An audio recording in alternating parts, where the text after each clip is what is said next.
Everyone, welcome to the Sindhu's channel.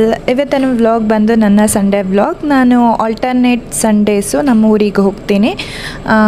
ಇದನ್ನು ನಾನು ಯಾವತ್ತೂ ಯಾವ ವ್ಲಾಗಲ್ಲೂ ಹೇಳಿಲ್ಲ. ಸೊ ಒನ್ ವೀಕೆಂಡ್ ನಾವು ಬ್ಯಾಂಗ್ಳೂರಲ್ಲಿದ್ದರೆ ಒನ್ ವೀಕೆಂಡ್ ನಮ್ಮ ಊರಿಗೆ ಹೋಗ್ತೀವಿ. ಸೊ ಈ ವೀಕೆಂಡಲ್ಲಿ ಸ್ವಲ್ಪ ನಮ್ಮದು ಫೀಲ್ಡ್ ವರ್ಕ್ ಇತ್ತು. ಸೊ ಹಸ್ಬೆಂಡ್ ಹೋಗ್ತಾಯಿದ್ರು, ಅವ್ರ ಜೊತೆ ನಾನು ಹೋಗಿದ್ದೆ. ಯೂಶ್ವಲಿ ನಾನು ಊರಿಗೆ ಹೋದರೆ ಮನೆಯಲ್ಲೇ ಇರ್ತೀನಿ. ಅದು ಬಿಟ್ಟರೆ ಎಲ್ಲಾದರೂ ರಿಲೇಟಿವ್ಸ್ ಮನೆಯಲ್ಲಿ ಇಲ್ಲಿ ಹೋಗ್ತೀನೋ ಹೊರತು ನಾನು ಅಷ್ಟು ಹೋಗಲ್ಲ ಫೀಲ್ಡ್ ಹತ್ರ ಎಲ್ಲ. ಬಟ್ ಇವತ್ತು ನಾನು ಅಲ್ಲಿ ಭತ್ತದ್ದು ಏನೋ ಮಾಡ್ತಾಯಿದ್ರು ಕೆಲಸ, ಅದಕ್ಕೆ ಹೋದೆ. ನಾನು ಹುಟ್ಟಿ ಬೆಳೆದಿರೋದು ಮಂಡ್ಯ, ಆದರೂ ನನಗೆ ಅಗ್ರಿಕಲ್ಚರ್ದು ನಾಲೆಡ್ಜ್ ಅಷ್ಟು ಮಟ್ಟಕ್ಕೆ ತುಂಬ ಏನಿಲ್ಲ. ಜಸ್ಟ್ ನೋಡ್ತಿರ್ತೀನಿ ಅಷ್ಟೇ. ಅದ್ರ ಬಗ್ಗೆ ನಾಲೆಡ್ಜ್ ಬಗ್ಗೆ ತಿಳ್ಕೊಂಡ್ರೆ ನನಗೊಂದು 20% ಇರ್ಬೋದೇನೋ ಅಷ್ಟೇ. ಸೊ ಅಷ್ಟು ನಾಲೆಡ್ಜ್ ಇಲ್ಲ. ಬಟ್ ಹೋಗ್ತಿರ್ತೀನಿ, ಬೇಜಾರು ಮಾಡ್ಕೊಳ್ಳಲ್ಲ ಫೀಲ್ಡಿಗೆಲ್ಲ ಹೋಗೋದಕ್ಕೆ ನೋಡೋದಕ್ಕೆಲ್ಲ. ಸೊ ಭತ್ತನ ಡ್ರೈ ಮಾಡ್ತಾಯಿದ್ರು. ಸೊ ಅದನ್ನು ನೋಡ್ತಾ ಇದ್ದೆ, ಹಾಗೆ ವಿಡಿಯೋ ಮಾಡಿಕೊಂಡೆ. ಲೈಕ್ ನನ್ನ ಸಂಡೇ ಊರಿಗೆ ಹೋದರೆ ಯಾವ ಥರ ಇರುತ್ತೆ ಡೇ ಪೂರ್ತಿ ಅಂತ ಹೇಳಿ ಒಂದು ಸಣ್ಣ ವ್ಲಾಗ್ ಮಾಡೋಣ ಅಂತ ಹೇಳಿ ಸ್ಟಾರ್ಟ್ ಮಾಡಿದ್ದು ಈ ವ್ಲಾಗು. ನೋಡಿ, ಭತ್ತ ಎಲ್ಲ ಫುಲ್ಲು ಮಿಷಿನಲ್ಲೇ ಎಲ್ಲನೂ, ಈಗೆಲ್ಲ ಮಿಷಿನ್ ಬಂದಿದೆ. ಮೊದಲೆಲ್ಲ ರೋಡಲ್ಲೆಲ್ಲ ಹಾಕ್ತಿದ್ರು ಈ ಭತ್ತ ಎಲ್ಲ ಬಿಡಿಸ್ಬೇಕಂದ್ರೆ ಈ ಥರ ಎಲ್ಲ.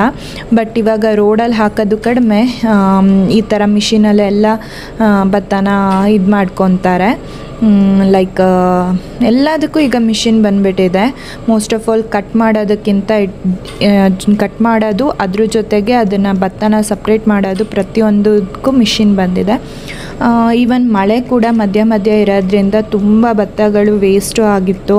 ಸೊ ನನಗೆ ನೋಡಿ ಅಯ್ಯೋ ಅನಿಸ್ತಿತ್ತು. ಅದನ್ನೆಲ್ಲ ಜನರಿದ್ದರೆ ಅದನ್ನು ವೇಸ್ಟ್ ಆಗಿರೋದನ್ನು ತೆಗೆದು ಎಲ್ಲ ಮಾಡ್ತಾರೆ. ಬಟ್ ಅಷ್ಟು ಎಲ್ಲ ಮಳೆಯಲ್ಲಿ ವೆಟ್ಟಾಗಿತ್ತಲ್ಲ, ಅಷ್ಟು ಈಗೆಲ್ಲ ಜನಗಳು ಕಡಿಮೆ ಅಗ್ರಿಕಲ್ಚರ್ ಮಾಡೋರು.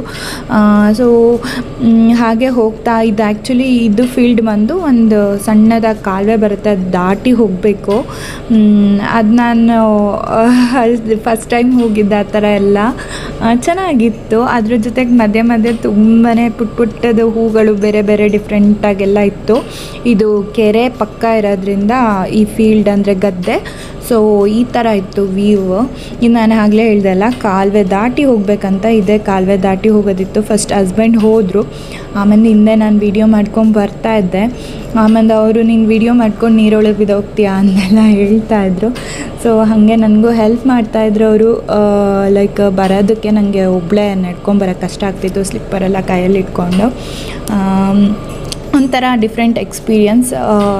ಜಸ್ಟ್ ನಾನು ಹೋದರೆ ಇನ್ನೊಂದು ಗದ್ದೆ ಇದೆ ನಮ್ಮದು ಮನೆ ಪಕ್ಕನೇ. ಸೊ ಅಲ್ಲಿ ಹೋಗಿ ಬರ್ತಿದ್ದೆ. ಇಲ್ಲಿಗೆ ನಾನು ಬರೋದು ತುಂಬಾ ಅಪರೂಪ. ಹೇಗೋ ಬಂದಿದ್ನಲ್ಲ ಇಷ್ಟು ದೂರ, ಚೆನ್ನಾಗಿರುತ್ತೆ ಅಂತ ಹೇಳಿ ವಿಡಿಯೋ ಮಾಡಿಕೊಂಡೆ. ಭತ್ತನೂ ಚೆನ್ನಾಗಿತ್ತು. ಬ್ಯಾಂಗ್ಳೂರಲ್ಲಿ ಇದ್ರೂ ಕೂಡ ನಮಗೆ ಸ್ವಲ್ಪನಾದರೂ ಈ ಥರ ಊರ ಹತ್ರ ಬಂದು ನಮ್ಮ ಜಮೀನು, ನಮ್ಮ ಬೆಳೆ ಏನು ಬೆಳೀತಿದ್ದಾರೆ ಅಂತ ನೋಡಬೇಕು ಅನ್ನೋದು ನನ್ನ ಹಸ್ಬೆಂಡ್ದು ಪಾಲಿಸಿ. ಅವರು ಹೇಗೆ ಅಂದರೆ, ಅವರು ತುಂಬ ಫಿಕ್ಸ್ಡ್. ಒನ್ ವೀಕೆಂಡ್ ನಾವು ಇಲ್ಲಿದ್ವಿ ಅಂದರೆ ಒನ್ ವೀಕೆಂಡ್ ಊರಿಗೆ ಹೋಗಬೇಕು. ಸೊ ಜಮೀನೆಲ್ಲ ನೋಡಬೇಕು. ಅದು ನಮಗೆ ಅಕ್ಕಿ, ಕಾಯಿ ಪ್ರತಿಯೊಂದು ನಾವು ಊರಿಂದ ತರೋದ್ರಿಂದ. ಸೊ ಅದನ್ನು ನೋಡದೇ ಇದ್ದರೆ ಅಟ್ಲೀಸ್ಟ್ ನಾವು ಹೋಗಿ ಏನೋ ಮಾಡಲ್ಲ, ಅಟ್ಲೀಸ್ಟ್ ನೋಡೋಕ್ಕಾದರೂ ಹೋಗಬೇಕು ಅಂತ ಹೇಳ್ತಿರ್ತಾರೆ.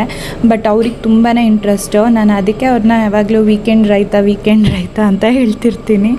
ಅಂದರೆ ಅವರು ಸ್ಯಾಟರ್ಡೆ ಸಂಡೇ ಬಂದು ಅವ್ರ ಕೈಲಿ ಎಷ್ಟಾಗುತ್ತೋ ಅವ್ರಿಗೆ ಏನು ಬರುತ್ತೋ ಅದು ಮಾಡ್ತಾರೆ. ಯಾವತ್ತು ನಾನು ಲೈಕ್ IT ವರ್ಕ್ ಮಾಡ್ತೀನಿ, ನಾನು ಒಳ್ಳೆ ಜಾಬಲ್ಲಿದ್ದೀನಿ, ನಾನು ಇದೆಲ್ಲ ಯಾಕೆ ಮಾಡಬೇಕು ಅನ್ನೋದೆಲ್ಲ ಇಲ್ಲ. ಯಾರು ಕೆಲಸ ಮಾಡಿಸ್ಕೊಳ್ಳೋಕ್ಕೆ ಜನ ಇಲ್ಲ ಅಂದಾಗ ಅವರೇ ಮುಂದೆ ಹೋಗಿ ಮಾಡ್ತಾರೆ. ಅವ್ರಿಗೆ ಎಷ್ಟು ಬರುತ್ತೋ ಅಷ್ಟು ಮಾಡ್ತಾರೆ. ನಾನು ಆಗಲೇ ಹೇಳಿದೆ, ಈಗ ಎಲ್ಲರ ಮಕ್ಕಳು ಓದಿರ್ತಾರೆ. ಸೊ ಎಲ್ಲರೂ ನಮ್ಮ ಥರ ಬ್ಯಾಂಗ್ಳೂರಲ್ಲಿ ಜಾಬಲ್ಲಿ ಇರ್ತಾರೆ.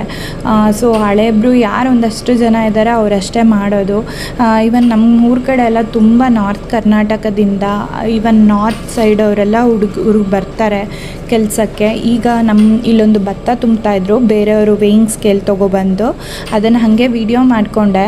ಇದು ಲೈಕ್ ಅಲ್ಲಿ ಆ್ಯಕ್ಚುಲಿ ಮಾತಾಡ್ತಿದ್ದವರೆಲ್ಲ ನಾರ್ತ್ ಕರ್ನಾಟಕ ಅಥವಾ ನಾರ್ತ್ ಸೈಡ್ ಅವರಾಗಿದ್ದರು, ಹಿಂದಿಯಲ್ಲೇ ಮಾತಾಡ್ತಾಯಿದ್ರು. ಅವರೆಲ್ಲ ಇಲ್ಲಿಂದ ಭತ್ತ ತೊಗೊಂಡೋಗಿ ಅಲ್ಲಿ ಸೇಲ್ ಮಾಡ್ತಾರೆ ಅನಿಸುತ್ತೆ. ನಾನು ಅಷ್ಟೆಲ್ಲ ಡೀಟೇಲಾಗಿ ಏನೂ ಕೇಳ್ಕೊಳ್ಳಿಲ್ಲ. ಜಸ್ಟ್ ವೇಯ್ನ್ ಮಾಡ್ತಿದ್ರಲ್ಲ ಯಾವ ಥರ ಭತ್ತ ತುಂಬ್ತಾರೆ ಅನ್ನೋದೊಂದು ವೀಡಿಯೋ ಇರಲಿ ಅಂತ ಮಾಡಿಕೊಂಡೆ. ಫೈನಲಿ ನನ್ನ ವೀಕೆಂಡ್ ಊರಲ್ಲಿ ಈ ಥರ ಇರುತ್ತೆ. ಊರಿಗೆ ಹೋದರೆ ಫುಲ್ ಗದ್ದೆ ರೌಂಡ್ಸ್ಗೆ ಹೋಗೋದು, ಮತ್ತು ಮನೆಯಲ್ಲೇ ಒಂದಷ್ಟು ಟೈಮ್ ಸ್ಪೆಂಡ್ ಮಾಡೋದು. ಅದು ಬಿಟ್ಟರೆ ನಾನು ಆಗಲೇ ಹೇಳಿದೆ ರಿಲೇಟಿವ್ಸ್ ಮನೆಗೆ ಹೋಗ್ತೀನಿ, ಮತ್ತು ನಮ್ಮ ಮನೆಗೆ ಹೋಗ್ತೀನಿ, ನಮ್ಮ ಅಪ್ಪ ಅಮ್ಮನ ಜೊತೆ ಸ್ವಲ್ಪ ಟೈಮ್ ಸ್ಪೆಂಡ್ ಮಾಡಿ ಬರ್ತೀನಿ. ಈಗ ತಂಗಿ ಮಗಳಿರೋದ್ರಿಂದ ಅಂತೂ ನನಗಂತೂ ತುಂಬಾ ಆಸೆ ಜಾಸ್ತಿ ಮನೆಗೆ ಹೋಗೋಕ್ಕೆ. ಯಾಕೆಂದರೆ ಅವಳು ತುಂಬ ನಮ್ಮ ಮನೆಯಲ್ಲೇ ಇರ್ತಾಳೆ ಅಲ್ಲ, ಅಲ್ಲಿ ಹೋದ್ರೆ ಅವಳು ಇರ್ತಾಳೆ, ಸೊ ಟೈಮ್ ಸ್ಪೆಂಡ್ ಮಾಡ್ಬೋದು ಅನ್ನೋದೇ ಒಂದು ದೊಡ್ಡ ಖುಷಿ ನನಗೆ.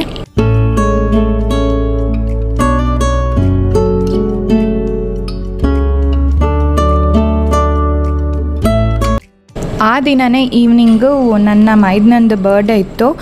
ನಾನು ಆಲ್ರೆಡಿ ನನ್ನ ಬರ್ಡೇ ವ್ಲಾಗಲ್ಲಿ ಈ ರೆಸ್ಟೋರೆಂಟ್ನ ತೋರಿಸಿದ್ದೀನಿ. ಇದು ಮೌರ್ಯ ಗ್ರ್ಯಾಂಡ್ಸ್ ಅಂತ ಹೇಳಿ. ಅವನದು 20th ಬರ್ಡೇ ಇತ್ತು. ಸೊ ಅಂದರೆ 20ನೇ ವರ್ಷದ ಬರ್ಡೇ ಇತ್ತು. ಸೊ ಅದಕ್ಕೆ ಸ್ವಲ್ಪ ಸೆಲೆಬ್ರೇಷನ್ ಮಾಡೋಣ. ಇವನ್ ಎಲ್ಲರೂ ಆಲ್ಮೋಸ್ಟ್ ಹೋಗಿದ್ವಿ, ಆ ವೀಕೆಂಡ್ ಎಲ್ಲರೂ ಇದ್ವಿ ಊರಲ್ಲೇ. ಸೊ ಹಂಗಾಗಿ ಗ್ರ್ಯಾಂಡಾಗೆ ಸೆಲೆಬ್ರೇಟ್ ಮಾಡೋಣ ಅಂತ ಹೇಳಿ ಮೌರ್ಯ ಗ್ರ್ಯಾಂಡ್ಸಲ್ಲಿ ಎಲ್ಲ ಅರೇಂಜ್ ಮಾಡ್ಕೊಂಡಿದ್ರು. ಈ ಥರ ಇತ್ತು. ಅಲ್ಲಿ ನನ್ನ ಬರ್ಡೇ ಟೈಮಲ್ಲಿ ಇಷ್ಟು ಲೈಕ್ ಡೆಕೋರೇಷನ್ಸ್ ಎಲ್ಲ ಮಾಡಿಕೊಡ್ತಿರ್ಲಿಲ್ಲ.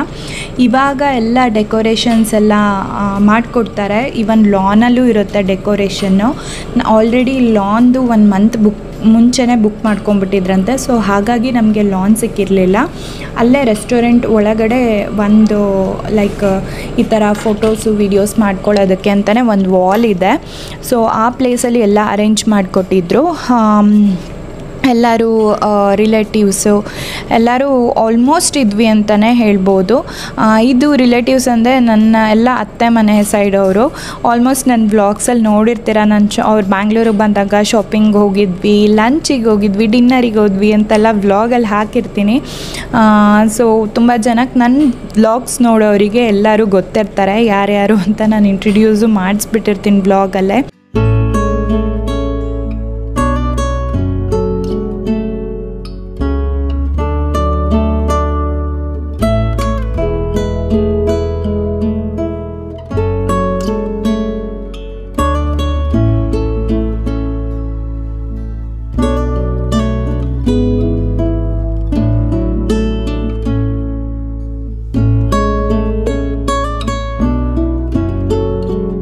ನಾನು ಆಗಲೇ ಹೇಳ್ದೆ ಅಲ್ಲ ಲಾನಲ್ಲೆಲ್ಲ ಡೆಕೋರೇಷನ್ ಮಾಡ್ಬೋದು ಅಂತ.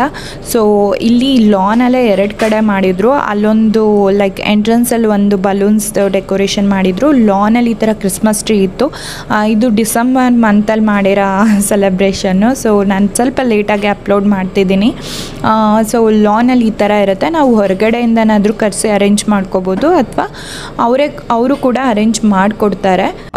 ಈವನ್ ಲಂಚು ಡಿನ್ನರ್ ನಾವೇನು ಬೇಕೋ ಅದು ಮೆನ್ಯೂ ಕೊಟ್ಟರು ಕೂಡ ಅವರು ರೆಡಿ ಮಾಡಿಕೊಡ್ತಾರೆ.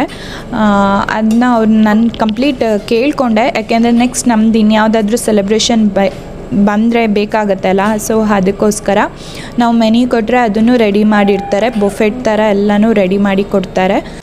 ನೀವು ಕೂಡ ಇದೇ ಥರ ಬರ್ಡೇ ಸೆಲೆಬ್ರೇಷನ್ ಫ್ಯಾಮಿಲಿ ಜೊತೆ ಮಾಡಬೇಕು ಅಂತಿದ್ರೆ ಇದೊಂದು ಆಪ್ಟೆಡ್ ಪ್ಲೇಸ್ ಮಂಡ್ಯದಲ್ಲಿ ಅಂತಲೇ ಹೇಳ್ಬೋದು. ಈ ರೆಸ್ಟೋರೆಂಟ್ ಬಗ್ಗೆ ಆಲ್ರೆಡಿ ಒಂದು ವ್ಲಾಗಲ್ಲಿ ಹೇಳಿದ್ದೀನಿ, ಮೌರ್ಯ ಗ್ರ್ಯಾಂಡ್ಸ್ ಯಾವ ಥರ ಇದೆ ಅನ್ನೋದು. ಸೊ ಆ ವ್ಲಾಗ್ನ ನನ್ನ ಡಿಸ್ಕ್ರಿಪ್ಷನಲ್ಲಿ ಅದ್ರದ್ದು ಲಿಂಕ್ ಹಾಕಿರ್ತೀನಿ, ಬೇಕಂದರೆ ಡೀಟೇಲಾಗಿ ಅಲ್ಲಿ ನೋಡಿ.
ಬರ್ಡೇ ಸೆಲೆಬ್ರೇಷನ್ ಈ ಥರ ಇತ್ತು. ಸೊ ಅಲ್ಲೇ ಎಲ್ಲ ಡಿನ್ನರ್ ಮಾಡಿ ಓವರಾಲ್ ನನ್ನ ವ್ಲಾಗ್ ಈ ಥರ ಆಗಿತ್ತು. ಇನ್ನೂ ಯಾರೆಲ್ಲ ನನ್ನ ಚಾನಲ್ಗೆ ಸಬ್ಸ್ಕ್ರೈಬ್ ಮಾಡಿಲ್ಲ ಆದಷ್ಟು ಬೇಗ ಸಬ್ಸ್ಕ್ರೈಬ್ ಮಾಡಿ, ಲೈಕ್ ಕೊಡಿ, ಕಮೆಂಟ್ ಮಾಡಿ, ಶೇರ್ ಮಾಡಿ. Thank you.